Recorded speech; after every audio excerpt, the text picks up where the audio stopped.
I bought a $50,000 car and it's going to be paid off within a year. This is not a flex because I think the biggest flex is not having that car payment and having your investment account huge, because you're not paying $600, $700, or $800 towards a car payment. The big flex is having a paid off car that's a reliable car and it's gonna get you from point A to point B. We're gonna be paying off our $50,000 car within a year. I'm gonna tell you how I'm gonna do it and kind of where I'm at right now. And I'm not rich. Was it reckless to buy a $50,000 car? Maybe, depending on your views and how you're investing and how you're saving money, and if you're able to actually budget it and use the correct car buying rules, which I'll talk about in this video. And I'm gonna be the first one to tell you, I never thought in 1,000 years that I would buy a car that was so expensive, and I never thought I'd buy something like that. But when I looked at the numbers, when I looked at the car buying rule, but we can do this, and we did it, and we enjoy the car. I'm not in the car right now. I'm in the 2008 Honda CR-V, which is what I want people to generally stick with.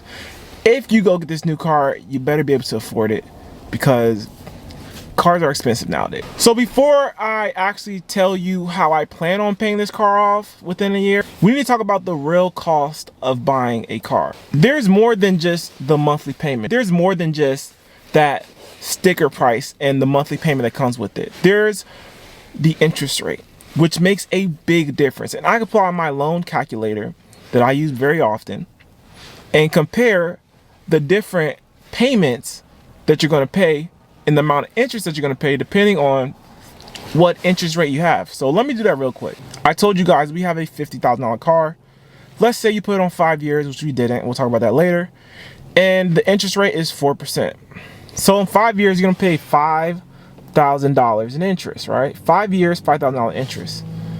Now let's say that was 18%. You can see at the bottom the total cost. $26,000 in interest you'll pay, because you have an 18%. This is why if you go and buy a car with a loan, you want to have good credit. So they're not charging you 18% interest on a car loan, and you're paying $70,000 for a car that only costs $50,000. By the time you pay that off, that car might be worth $30,000 or $20,000. And you paid $70,000 for it. This is why having a good interest rate is very important. And the interest rate could be the deal breaker between you buying this car or not. And then we also have to talk about the insurance jump. These are all the things you have to think about before buying a car. And I'm going to tell you later in the video how I plan on paying this car off, but I got to warn you before about the interest rate, about the insurance jump. Our insurance jumped almost $200 because we bought a new car that needed full coverage. So these are all the things you have to think about before you go out and buy a car. And this is the things that I thought about. I didn't just go out here saying, I'm just gonna go buy this $50,000 car. I'm not gonna do my research on it. I'm not gonna, have an idea of how much I'm gonna pay in insurance. I'm not gonna have an idea how much my payment's gonna be. I'm just gonna go into the dealership and wing it. And that's how people get messed up. And this is how you're not gonna get messed up, because you're gonna think about these things. You're gonna think about how much the monthly payment is going to be, if it can fit in within your budget, how much your interest rate is going to be, how many years you're going to have this loan for, and how much interest you're going to pay over those years. And then you're going to think about your insurance costs. These are things that you have to think about when buying a new car. So me personally, I didn't ask if I can afford it. I asked, can I be done paying this car off within a short period of time? And I said yes. We're going to pay this car off within a year, and I made sure of that, so that we're paying as little interest as you can. Even though the amount of interest we're paying is maybe like $1,000, I'll pull it up for you guys. No more than $2,000 we're paying on this car, because we put it on a short loan term, and the interest rate is really good. So what car buying rule did I follow when buying this car? Because we obviously didn't buy it in cash. $50,000 putting down on a car is a lot of money. And I would prefer someone to pay for a car in cash. But if you're gonna pay for a car in cash, you gotta make sure that your emergency fund is still intact. So that means you have to have $60,000 or $70,000. And a lot of people don't have that. So we went by the 23/8 rule. And I'm gonna be very transparent with you guys in this video about the numbers and all those things. We put down 60% on this car. That is $30,000. I'm gonna tell you how I saved that much money, how that money got into my account later in the video, and it's super simple of how that happened. But we put down $30,000 and had a loan for $20,000. So that's the 20 or more. We put down more than 20%. and we put it on a 3-year loan term. So 23/8. The 3 is a 3-year loan term. Now we're doing a 3-year loan term because we don't want to pay all that money in interest. You saw how much money that was in interest for the car. Say it's $50,000 car, you finance for 5 years at 8% interest rate, you're paying $26,000. Say you have an 18% interest rate, which is crazy, which is like super not ideal. But say you put that car loan term on 3 years, you're gonna pay $15,000 in interest. That interest rate is really bad. We're gonna do the 4 that we got. So we got our car on a 4% interest rate, and we had a $20,000 loan. So we only have to pay $1,257 in interest over the loan term. You guys can see that right there. So only $1,200 in interest over a 3-year loan term. If we had this thing on a 5-year loan term, we're paying $2,000 in interest. 7-year loan term, we're paying about $3,000 in interest. So you want to shorten the loan term as much as possible, but that's also going to raise your payment. The payment should not be more than 8 to 10% of your income. Was it a smart idea? Maybe, maybe not. Did we have to buy a new car? Absolutely not. We wanted to buy a new car, and we did. And then I looked at it, if I can't pay off $20,000 within a year, then it's too much of a car. Because I want to have this car paid off in full within a year. And we're about halfway there paying this car off. It's going to be paid off by April. We're going to put down a lump sum of money because we're saving.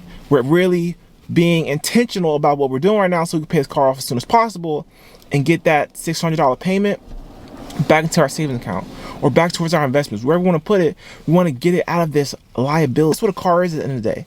It's a liability. So one of the main reasons we put down more than 20%, almost so we could have fit this rule. Because if we would have put down less, the monthly payment would have been way too much and we would have not pulled the trigger.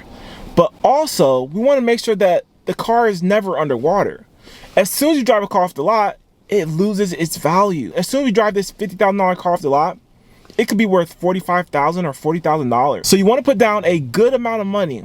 20% is ideal so that you're never underwater with this car. This helps with our flexibility. So if something were to ever happen, if we needed some quick cash and we weren't able to afford this car, then we could sell it back because we have equity in the car. Now, if we would put down 5% or nothing, you know, we would just have a loan for $45,000. A few months later, the car's worth $40,000, we're underwater. Because if we sold this car back, then now we still have $5,000 that we owe the bank or that we owe on this loan, and we're gonna pull that from our pockets. So that's like one of the main reasons we put down more money, so we can not be underwater when it comes to a car. And we wanted to keep this payment as low as possible so that we can really pay this thing off within a year. How are we gonna pay this car off within a year? How are we gonna pay $20,000 off in a year? By lowering our expenses. And this is something that we've done through our whole life. Delayed gratification for a long time and finally pulled the trigger on a car we've been talking about. We cut things that we don't care about. We like going out to eat, but do we like going out to eat every single day? No. So we don't go out to eat every single day. Last year we went on a lot of vacations. We said if we want to get this car, then something's gonna have to be cut. A sacrifice is gonna have to be made somewhere, and that's what we made in vacation. And then we made sure to be honest on where our money was leaking, on what we wasting our money on, whether that's car insurance, can we get cheaper car insurance, whether that's subscriptions, are we paying too much in subscriptions, are we using subscriptions that we don't even need, are we maximizing the amount of income, are we paying too much in Wi-Fi, can we talk that down, and maybe we get $20 off, then we can throw $20 at the car loan. These little things matter. So we cut our expenses, and this is something that you do if you want a new car, if you want a car at all, if you just want to get in a better financial position, then you need to cut your expenses and see where your money is bleeding, because we all have it. We all have some place, somehow, some way, our money is bleeding from our pockets, and it's a slow bleed. And before you know, you're gonna pay $1,000 or $1,200 on something that you didn't even know you were paying on, or something that you didn't really even care about. And then we also made sure the amount of money that went to this car was not a sacrifice for our future. Because if you know me, if you watch this channel, I think about retirement a lot. And I'm only 28, about to be 29 years old, and I retire when I'm 50 or 49 years old. That's when I'm planning on retiring. I wanted to make sure that this car didn't affect that, and it didn't. But there were some things lost with this car, and I talked about this in my previous video. There was an opportunity cost. There's an opportunity cost with this car. Basically, if we would have actually invested $50,000 to the market and not put it into a car, a liability, a depreciating asset, then how much money would we have? Came to the conclusion that this is money that can be lost. Sounds bad because $50,000 is a lot of money and it can compound to a lot of money. But I have a retirement plan and I know how much I need to invest every year. I know how much I need to invest every month. I know I need to invest this certain amount of money for 20 years so that I can retire and be financially free finally at 49 or 50 years old. And I said, you know, this 50,000, it could have definitely padded the investment account. Looking at it, it's crazy. And when I bought the car, I thought about the opportunity cost and I said, we're good. But when I put these numbers down, it's actually kind of crazy the amount of money they were missing out on. I bought a $50,000 car. Now, instead, if we would have actually put that $30,000 in the bank account and maybe save up $20,000 more for $50,000, put it in an investment, put it in the S&P 500, say it grew at a 7% rate of return over 20 years, we will have $200,000 in our account. So say our account's gonna be 1 million by the time we're 49 or 50 years old, it would have been 1.2 million just by putting that money in there, letting it grow for 20 years. Let's say it was 8%. That's almost 250,000. Let's skip to 10%.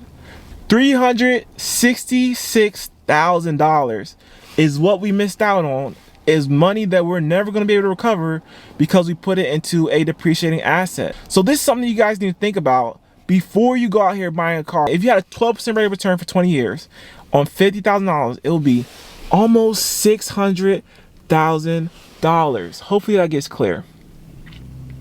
It will be almost $600,000 at a 12% rate of return for 20 years. So this is something that you guys need to think about before you go and buy a new car. These are huge numbers, and it's even more over 30 years. Rate of return, let's say $546,000 at an 8% rate of return.